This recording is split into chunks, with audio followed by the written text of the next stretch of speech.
I'm recording this after a tough week. I mean, I haven't been here on YouTube.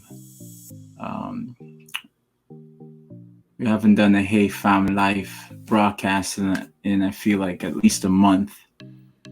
But some things have transpired this week that have led me to come on and encourage you. I remember in the early to mid 2000s, probably mid 2000s, when I first, signed up for a Facebook page. And it was pretty new then.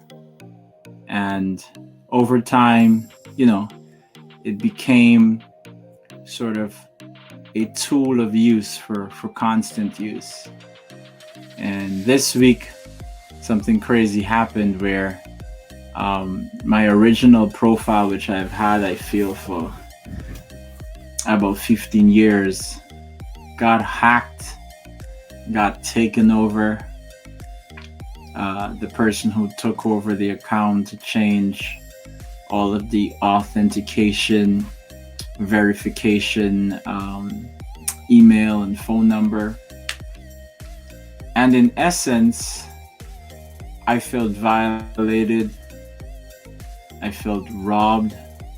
It was the weirdest feeling because I know I could live without social media. I could live without Facebook. I could live without any of these things.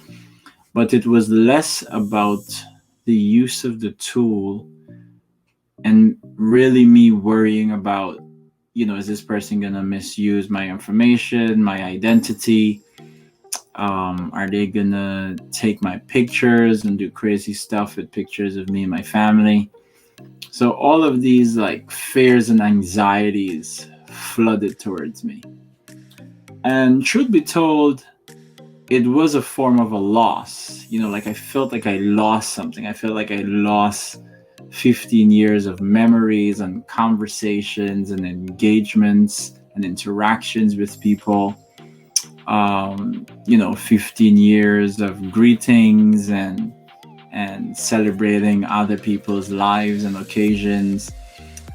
15 years of digital footprints, to be quite honest with you, because I live a little bit in the communications and digital marketing space, and I kind of understand how important it is to have good content that you put out, because it kind of creates a scenario where your optimization within search engines and stuff, when people search for you, they can find you, right?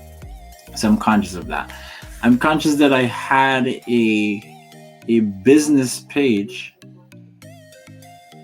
that was being utilized that's connected to my personal page, right? So Haywood and Company Motivations, I had that page. I was managing a page for a nonprofit organization. So all of that I lost access to. All of the content that was on there. Some of it, of course, I have on my phone or on shared drives. But in essence, what I'm saying is that I felt violated and I felt like I lost something. Something was stolen from me. Something was taken over.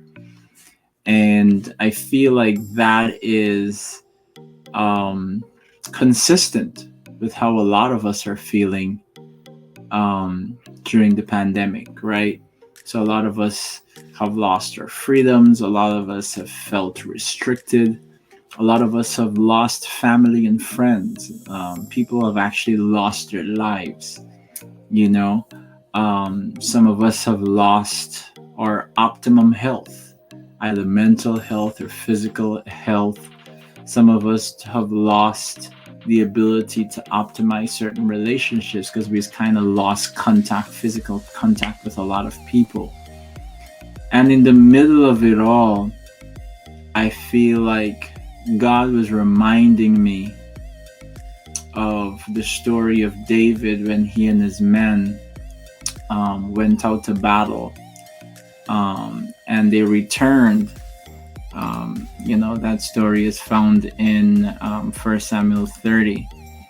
They returned to to Ziklag, the city, where their family and everybody was expecting them to return, all triumphant with all of the glory and all of the spoils of battle. And here they were going, they were coming back in from doing their job, from doing their duty.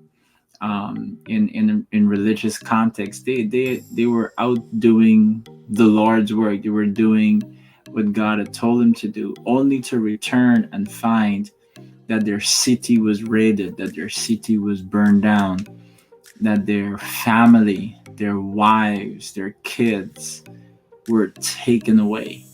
And in that moment, David had a choice, because his men were beginning to whisper and talk about stoning him. They were angry, they were upset, they were ready to blame him. And as the leader, I'm sure he was prepared to deal with those consequences and take the fall. But in that moment, it says that David encouraged himself in the Lord. He put his strength, he put his emotions in a higher power, in God. And I feel like in the middle of the crisis, in the middle of all the things that I even went through this week, I mean, I have some other things in my life that I've been waiting for over 10 years, and a lot of things started to break through last year into this year. And then all of a sudden, some other things happened that seemed that it was about to hold that up too, right? And it's like, man, like what else? What else is going to be taken from me? Some of us have lost income. Some of us have lost jobs. But this is what I want to tell you, man. David inquired of God, and God said this. God told David that he would recover all. God told David that he would recover all. He went before God, and God told him, pursue them. You will certainly overtake them and succeed in the rescue. He told David, go forward. Don't hesitate. Don't hesitate. You will recover all. And I feel like that's the word for me, and I believe that's the word for you. You will be restored. You will get back to the strength that you had before. You will get back to the income that you had before and beyond. Every loss that you feel like you had, I really feel strongly that God is saying to you that you will recover all. Everything that the devil stole, everything that the devil meant for evil, God is turning it around for your good. And you're going to recover all. You're going to be in a position where you will be surprised at how things turn around and things work in your favor, and how you're able to recoup all of the lost ground, all of the lost time, all of the lost resources. Things are going to be multiplied to you in this season. So don't be discouraged. Just know that you will recover all. I want you to say that to yourself in the mirror. I will recover all. I will recover all. I will recover all. And watch as things begin to shift and move, as you begin to get the restoration that you need, get the rejuvenation that you need, get the reset and the restart that you need to move to the next phase. So God bless you, and I hope that this encourages you. Do share. If you're not already subscribed to the channel, subscribe, and I will be back with more content soon.